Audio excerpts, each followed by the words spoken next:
Hello student. आज हम अप्सरार्थ शिक्षण पुस्तिका अंतर्गत क्लास 9 की गणित विषय के आंकलन पत्र फर्स्ट का डिस्कशन करेंगे, जिसमें हमारा पहला क्वेश्चन क्या दे रखा है, क्या हम जीरो को पी बटा क्यू के रूप में लिख सकते हैं। तो इसको मतलब नहीं भी आप उत्तर नहीं दे सकते हो, इसमें समझाया नहीं जा सकता क्योंकि आप एक हाई क्लास है इसमें इसको पढ़ाया जाता है, जिसमें अनडिटर्मिनेंट फॉर्म होती है। यह अनडिटर्मिनेंट फॉर्म जीरो बटा जीरो के रूप में इसे परिभाषित नहीं है ये चीज़, ठीक है। और क्वेश्चन नंबर 2, 3 और 4 के बीच 3 प्रीमिय संख्याओं का संख्या हमें बतानी है और इसमें आंसर होगा बे, यानी ये राइट होगा। क्वेश्चन नंबर 3, प्रीमिय संख्याएं, प्रत्येक प्रीमिय संख्या होती है एक पूर्णांक संख्या होती है। वास्तविक संख्या में तो प्रीमिय अप्रीमिय दोनों संख्याएं शामिल होती है, इसलिए ये नहीं होगा, ये इसमें हो जाता है, ये इसका हो जाता है। इस वजह से इसका राइट आंसर से होगा। क्वेश्चन नंबर 4 में निम्नलिखित में से कौन सी एक अप्रीमिय संख्या है। रूट टू का मान जैसे 22/7 जैसे पाई का मान है, लेकिन पाई को तो अप्रीमिय मान, लेकिन 22/7 वैल्यू है, इसको प्रीमिय माना जाता है। जीरो प्रीमिय, इसको पी बटा क्यू के रूप में लिख सकते हैं मान करके, ये तो वैसे पी2 हो जाता है, तो इसका आंसर राइट रहेगा सर। क्वेश्चन नंबर 5 में अप्रीमिय संख्या है, इसमें अप्रीमिय संख्या है ये कितनी हो गई 9 × √2।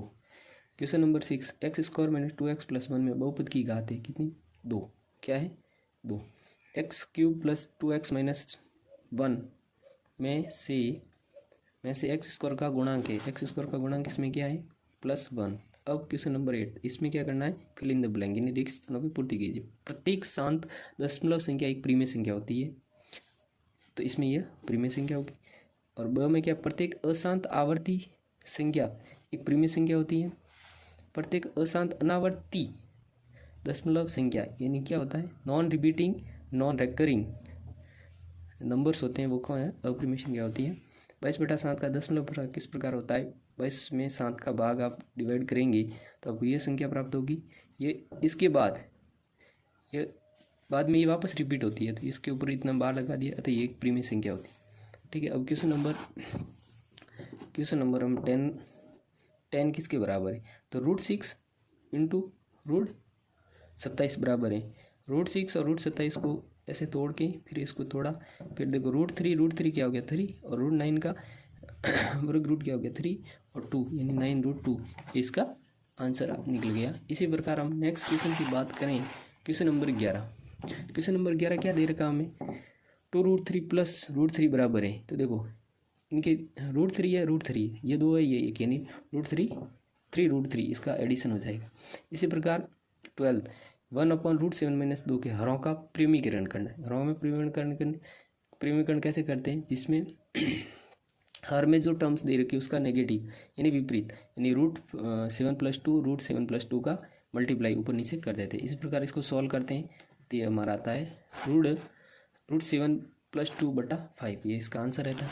इसी प्रकार हम क्वेश्चन नंबर 13 में क्या करते हैं, जब x बराबर -1, अब इसमें कुछ नहीं करना, x की -1 वैल्यू पुट कर दो इस समीकरण में, और इस समीकरण में रखने के बाद आप इसको सॉल्व कीजिए आप इसी प्रकार इसका आंसर आ जाएगा -6, ठीक है। इसी प्रकार क्वेश्चन नंबर 14 में पीटी का मान, यानी ये पीटी है, ठीक है, ये पीटी इसको मैंने एक समीकरण के रूप में लिखा है, ठीक है, ये ऐसे ही लिखा है, बाकी इसमें डायरेक्ट रख सकते हो। t = 0 रखा और सॉल्व किया तो इसका मान आएगा t = 2, ये इसका आंसर हो जाएगा। क्वेश्चन नंबर 15, px = 2x + 7 का शून्य का मतलब क्या होता है, जिसमें x की वैल्यू जो रखेंगे और वो पूरा बहुपद है जो शून्य हो जाएगा।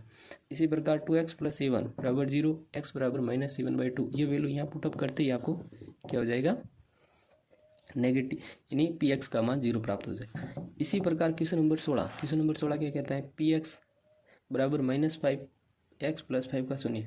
इसमें भी x की ऐसी कौन सी वैल्यू जो इस पूरे टर्म्स यानी इस बहुपद को शून्य कर दे, तो इसको हमने इसके इक्वल क्या करते हैं, हम इसके इक्वल हम 0 करते हैं, फिर इसको इस साइड ले आते हैं और -5x = -5, फिर x वैल्यू x = 1 रखेंगे तो ये क्या हो जाएगी, वैल्यू 0 हो जाएगी। इसी प्रकार हम नेक्स्ट क्वेश्चन नंबर 17 पे क्वेश्चन नंबर 17 क्या है कि बहुपद में x² + 4x + 4 के गुणनखंड है। ये गुणनखंड कौन कौन से तो इसको हमने एक a + b का होल स्क्वायर इसको खोला, इस फॉर्मूले के टर्म्स में इसको लिखा, तो ये क्या हो गया, x + 2, ये गुणनखंड है किसका, इसका, ठीक है। तो इसी प्रकार इसको ये भी तो लिख सकते हैं x+2 और x+2, तो ये इसका आंसर हो जाएगा। इसी प्रकार इसका भी प्रसार करना है, यानी इसको खोलना है। ये कौन सी 2x+7 नहीं 3y का क्यूब का प्रसार करना है। तो आप जानते हो a+b का इसको होल स्क्वायर, तो ये फॉर्मूला होता है, और क्यूब का ये होता है। आप डायरेक्ट भी कर सकते हो या फिर इसको फॉर्मूला को अलग अलग तीनों टर्म को लिख के भी इसका आंसर सॉल्व कर सकते हो। इसी प्रकार मैंने सॉल्व किया है इस हिसाब से, और इसका फाइनली आंसर ये रहता है। ठीक है, इसी प्रकार क्वेश्चन नंबर 19, 2x - 3y का होल स्क्वायर का प्रसार करना है, एक्सपेंशन करना है।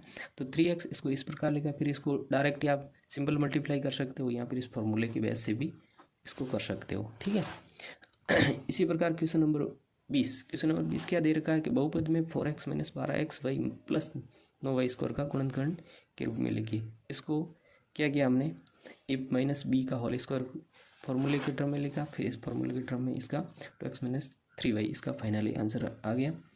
इसी प्रकार आप इस चैनल पर बने रहिए, चैनल को सब्सक्राइब कीजिए, कमेंट कीजिए, लाइक कीजिए। अब नेक्स्ट वीडियो में हम आंकलन पत्र नेक्स्ट को सॉल्व करेंगे। Thank you watching for this channel.